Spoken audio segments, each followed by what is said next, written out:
शहाबुद्दीन साहब के रग रग में राष्ट्रीय जनता दल बसा है।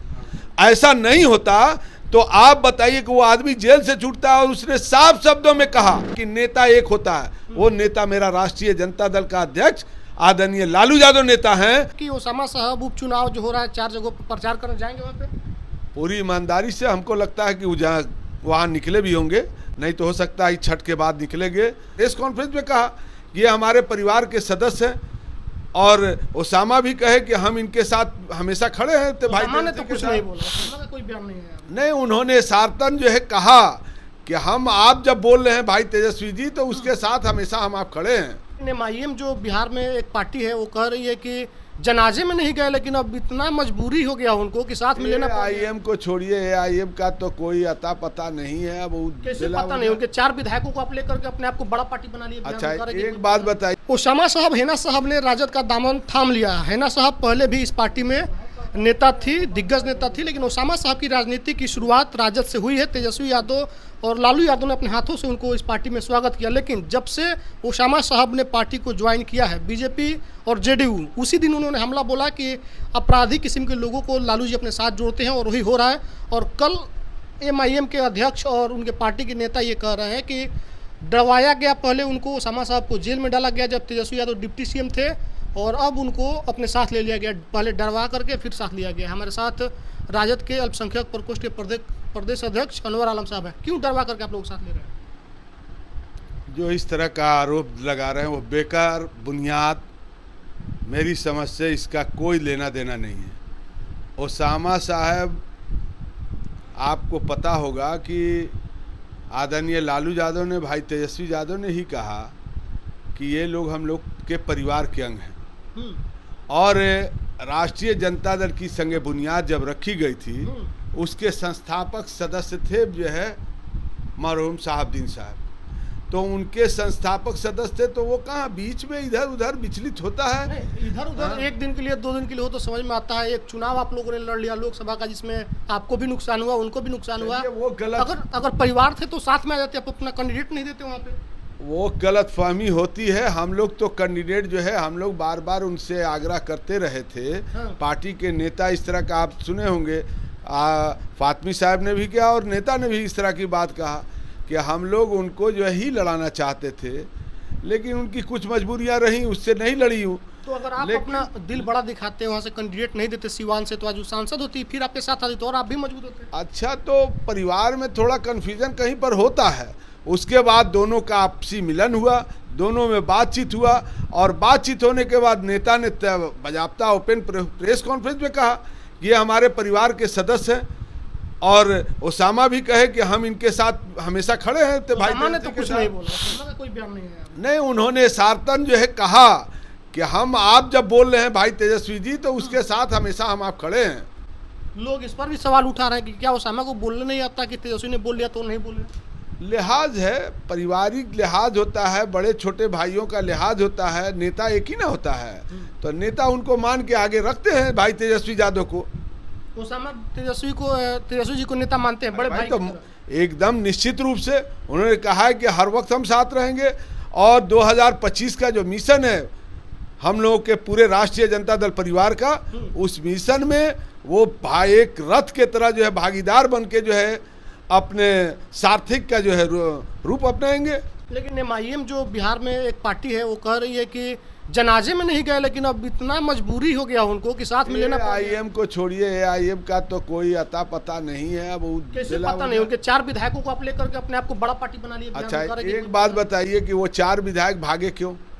तो आप लोग कहीं ना कहीं वो अपने को महसूस कर रहे थे कि हम वहाँ पर सही नहीं है, ये मास की जनाधार की पार्टी है, यहाँ हमारा रहना मुस्तकबिल में बेहतर होगा।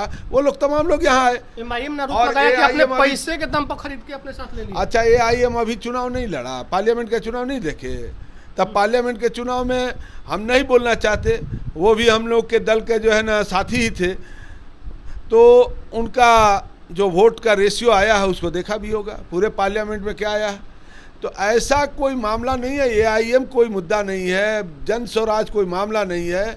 ये आप लोग तमाम लोग झूठ मूठ का ही बवंडर बना रहे हैं। बवंडर का नेता, इतने बड़े नेता हैं जो मोदी जी को नेता बनाए, प्रशांत किशोर यहाँ बिहार में 15 में आप लोग का सरकार अच्छा, बनाए, वो कह रहे हैं कि हमारे डर से जब हम आ गए मुसलमानों की बात करने लगे तो ओसामा को साथ ले लिया। तो उनकी बात नहीं करते। अच्छा एक बात बताइए कि जन स्वराज की जो बुनियाद खड़ी हुई, अभी तक जिस पार्टी का जो है प्रदेश अध्यक्ष सिर्फ जो है वो भी बोलते थे कि हम मुसलमानों को सियासत में आगे लाने का काम करेंगे, तो लाए बेचारे मनोज भारती को, युवाओं को आगे लाने का काम करेंगे, तो 70-73 साल के जो है अध्यक्ष बना दिए।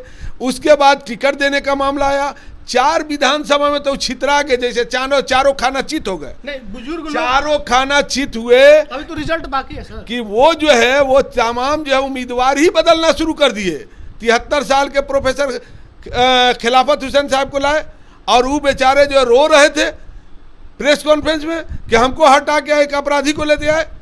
वो अपराधी बोल रहे थे, अब हम नहीं जानते उनके बारे में, जिनको लाया गया उनके बारे में कह रहे थे कि वो अपराधी अमजद भाई को।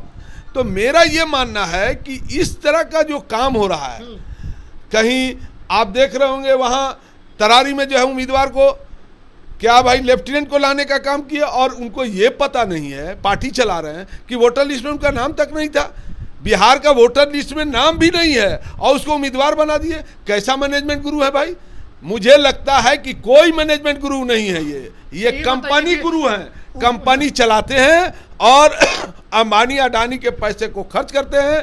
पहले हम तमाम लोगों का जो पैसा जो है का दोहन करते थे, अब जो है किसी कंपनी के मार्फत दोहन करके पार्टी को खड़ा करना चाहता है। अब देखिए आरसीपी सिन्हा भी पार्टी खड़ा कर दिए। ठीक है, उनको अपना आज़ादी। ये बताइए कि ओसामा साहब उपचुनाव जो हो रहा है 4 जगहों पर प्रचार करने जाएंगे वहाँ पे? पूरी ईमानदारी से हमको लगता है कि वो वहाँ निकले भी होंगे, नहीं तो हो सकता है छठ के बाद निकलेंगे और पूरे सब प्रचार करेंगे आप लोगों के लिए। पूरी मजबूती के साथ पार्टी के साथ वो खड़े हैं और हर जगह प्रचार में रहेंगे। जहाँ भाई तेजस्वी हो, अनवर आलम हो, तमाम लोग हों, तो उनके साथ जब हैं तो निश्चित रूप से हर जो है चुनाव में जहां भी हम लोगों की पार्टी को जरूरत होगा वहां जरूर जो है वो खड़े रहने का काम। आने से कितना प्रभाव पड़ेगा? जो मुसलमान नाराज थे मान जाएंगे? देखिए ओसामा के आने से नाराज मुसलमान मान के आपके साथ। देखिए एक बात जान लीजिए, साहबदीन साहब की शख्सियत से लोग जरूर जो है मुतासिर थे। उनके मरने के बाद मरहूम के मरने के बाद उनसे जो है जो लोगों को लगाव था, वो सिंपैथी थे, वो चाहते थे लोग कि राष्ट्रीय जनता दल परिवार में वो लोग तमाम परिवार रहे। और ये मैं आपको हम दावे के साथ कर रहा कि उनकी आखिरी जब मुलाकात हमसे हुई तो उन्होंने कहा कि अनवर भाई आपका टिकट अलायंस में चला गया, लेकिन ये पार्टी की बुनियाद संगे बुनियाद हम लोगों ने रखा है, इसलिए हम लोग तमाम लोग राष्ट्रीय जनता दल छोड़ के नहीं जाएंगे, यहीं अपने हक और हुकूक की लड़ाई लड़ेंगे, इसलिए कि इसकी बुनियाद हम लोगों ने डाला है। तो हम लोग को जो है जो उनका मार्गदर्शन था, हम ये बात उनके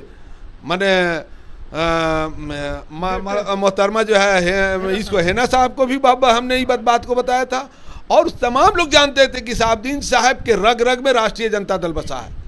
ऐसा नहीं होता तो आप बताइए कि वो आदमी जेल से छूटता और उसने साफ शब्दों में कहा चैनल के माध्यम से, कोई आदमी होता तो इधर उधर दाएं बाएं सोचता, उसने कहा कि नेता एक होता है, वो नेता मेरा राष्ट्रीय जनता दल का अध्यक्ष आदरणीय लालू यादव नेता हैं और मुख्यमंत्री हो सकते हैं नीतीश कुमार जी, परिस्थिति के मुख्यमंत्री होते।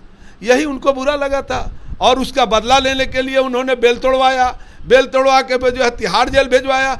इसका तो सबसे बड़ा जो है मेरे समझ से हत्या का मेन एक्यूज है, अगर जो बानी कहा जाए तो जदयू है और राष्ट्रीय जो है नीतीश कुमार जी हैं। चलिए, तुम्हारे साथ अनवर आलम जी थे, उन्होंने कहा है कि हम लोग बहुत मजबूत हैं और जो लोग भी बोल रहे हैं उनका काम है अंकल बयानबाजी करना, तो उन पर हमको ध्यान नहीं देना है। और ओसामा साहब प्रचार में भी निकलेंगे, छठ बाद हो सकता है कि वो जहां भी चुनाव रहा पर प्रचार करते हुए आपको दिखे। वीडियो पर क्या प्रतिक्रिया कमेंट में लिखिएगा। धन्यवाद।